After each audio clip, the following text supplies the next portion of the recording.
Nahmaduhu wa nusalli ala Muhammadir Rasulihil Karim. Assalamualaikum warahmatullahi wabarakatuh.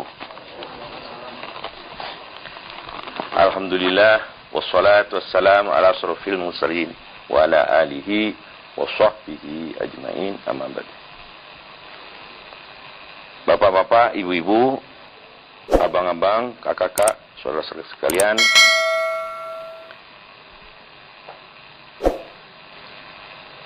saya datang ke sini selaku petugas dari guru saya, khusus dalam rangka pemasukan Tarekatullah Naqsabandiyah Walidiyah.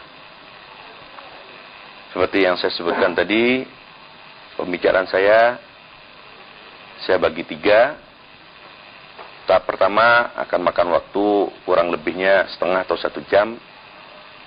Soal perkenalan, introduction, soal apa-apa yang dimaksud dengan surau, apa bedanya surau dan majelis taklim, kenapa kita harus mengenal tarekat, apa perlu kita harus bertarekat, itu secara umum kita singgung. Kalau bapak-bapak merasa cocok, silakan bisa melanjutkan kepada yang kedua. Tapi kalau tidak cocok, jangan dipaksa. Sebaiknya timbang-timbang dulu. Mau masuk kapan lagi, boleh-boleh saja. Pembicaraan yang kedua juga makan waktu setengah jam, atau paling lama 1 jam. Itu sudah teknik. Bagaimana cara kita mengamalkan amalan Tarekatullah ini. Diakhiri nanti jam 12 malam kita iktikaf seperti hadis Nabi, belajarlah mati sebelum kita mati. Kita akan mempraktekkan hadis itu, bagaimana kita belajar mati sebelum mati, dalam rangka kita akan berhampir, akan munajat kehadirat Allah Subhanahu wa taala. Setelah besok subuh, kita salat subuh, kita praktekkan yang kita ceritakan malam ini tadi, dilanjutkan dengan pembicaraan yang ketiga, itu penjelasan dasar-dasar tentang peramalan kita ini. Baik, kita masukin yang pertama. Perkenalan, saya sendiri, nama saya Haji Ahmad Mujib. Bukan saya menonjolkan sok alim pakai haji, tidak. Karena nama saya oleh orang tua itu diberi nama Ahmad Mujib. Nah, kadang-kadang orang bisa salah kaprah, nyebutnya saja Mujibnya saja. Nah, kalau Mujib saja itu jadi keliru gitu. Karena itu sudah bukan milik saya itu. Itu Asmaul Husna itu.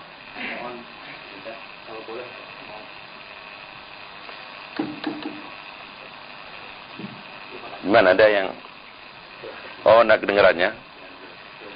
Saya memperkenalkan biasanya kalau tidak Ahmad Mujib, Haji Mujib. Maksudnya supaya jangan pakai Mujib saja. Kalau Haji Mujib tentunya Allah Ta'ala tidak perlu naik haji begitu kan. Kalau Ahmad Mujib terlalu panjang, disebut aja Haji Mujib saja. Saya dilahirkan di Madura, ibu bapak orang Madura, istri saya orang Jawa, orang Jogja. Saya perkenalkan, pada waktu saya umur 13 tahun, guru ngaji saya keturunan orang Arab, Ustadz Salim, memberikan pesan pada murid-muridnya, wahai anak-anakku, nanti kalau kamu sudah dewasa, carilah satu ilmu. Ilmu itu namanya ilmu ma'rifatullah. Kalau engkau dapat ilmu itu, semua yang ada dunia ini kecil. Setinggi-tinggi engkau belajar, paling tinggi itu doktor. The philosophy doctor. Tidak ada lagi ilmu di atas itu. Sehebat-hebat kamu bekerja jadi presiden. Di atas presiden tidak ada lagi. Sehebat-hebat kau kaya paling mempunyai 1 gunung emas. Di atas gunung emas sudah tak ada lagi. Jadi apapun di dunia ini jadi kecil, asal kau dapat ilmu itu. Wah, tentunya semua orang mungkin tersentak, termasuk saya. Jadilah PR bagi saya. Jadi begitu saya selesai sekolah SMU di Malang, pulang ke Madura, mulai saya ingat sama pesan guru saya itu. Mulai saya berlang-lang buana. Dari pesantren ke pesantren, dari kiai ke kiai di Madura itu saya lalap. Tidak puas, saya merantau ke Jawa ini.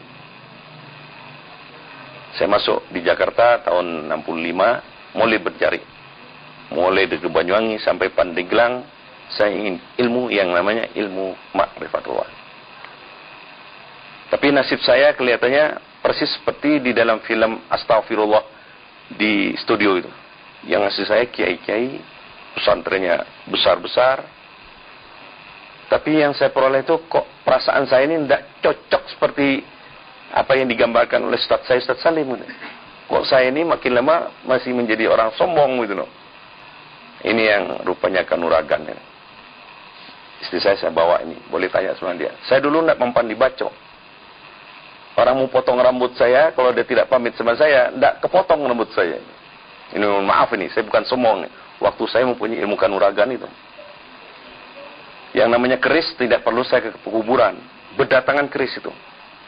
Sampai saya masuk tarekat ini terkumpul 31 keris. Saya berdua sama istri saya ke Jogja. Mau bernostalgia, kan istri saya orang Jogja. Begitu masuk ke hotel, sudah datang orang nganterin keris lagi. Itulah ilmu saya dulu waktu mempelajari ilmu kanuragan. Yang saya peroleh juga dari kiai-kiai juga. Tanya sama istri saya ini, untuk menebus ilmu ini, saya harus berendam di laut yang namanya Binaria itu. Dari jam 12 sampai jam 2 malam menatap bulan purnama. Hanya untuk menebus ilmu yang namanya, yang saya kira ilmu ma'rifatullah. Karena saya tidak merasa puas, dan kebetulan tahun 76 saya diminta oleh ibu kandung saya untuk mengawini naik haji. Nah, itulah pekerjaan saya. Barangkali di sini katanya, ilmu ma'rifatullah ini. Mintalah saya di tempat-tempat diijabah. Apakah di Makkah, Madinah, di Arafah. Satu saya yang minta, kalau ya Allah ada yang namanya ilmu ma'rifatullah, tolong saya diajarkan. Mohon saya segera dapat petunjuk. Setelah pulang dari Makkah itu, saya bertemulah dengan seorang. Setelah cerita saya ingin mencari ilmu ma'rifatullah, baru dia ajak saya datanglah kepada guru. Dibawalah saya ke guru tarekat ini.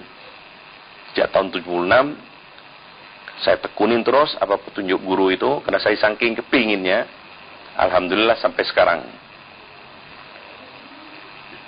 Jadi setelah sekian puluh tahun saya mengamalkan ini, baru saya paham bahwa apa yang saya pelajari dulu dan apa yang telah saya pelajari sekarang. Dan sekarang saya tidak puas-puas, selalu haus terus dalam ilmu ini. Kalau ilmu kanuragan itu ada batasnya. Kalau udah tercapai, udah. Tinggal kita sombongnya. Kita adu coba ini ya. Nah, tapi kalau ilmu ini, tidak ada atapnya, tidak ada dasarnya itu. Didelemin, tidak ketemu dasarnya. Ditangi ke atas, tidak ketemu atasnya. Inilah ilmu tarikatullah. Apakah ilmu itu? Nah, mari kita bicarakan nanti. Itulah perkenalan. Biar abang-abang tahu bahwa saya ini masuk tarikat tahun 76 setelah melalui suatu ilmu yang namanya ilmu kebatinan, ilmu kanuragan. Tanya sama istri saya nih. Saya kerjanya dulu bukan dakwah begini. Diundang orang untuk nangkepin jin. Di rumah-rumah yang banyak jinnya, saya tangkap, saya masukkan ke botol. Di pinggir-pinggir rumah itu banyak botol-botol obat itu. Yang isinya, ya percaya tidak percaya lah. Pakai ilmu itu. Itulah kerjaan saya dulu. Itulah abang-abang. Jangan nanti sia-sia apa yang kita pelajari di sini. Jangan sampai seperti saya dulu. Saya kesana kemari mencari ilmu ma'rifatullah, tapi akhirnya ilmu kanuragan. Baik. Dari abang-abang saya sudah baca tadi satu persatu. Saya bisa sudah ukur bagaimana pembicaraan saya akan saya atur. Karena sangat bervariasi dari yang S1 sampai yang sekolahnya SD tidak tamat. Dari yang seorang pejabat sampai ke pedagang dan petani.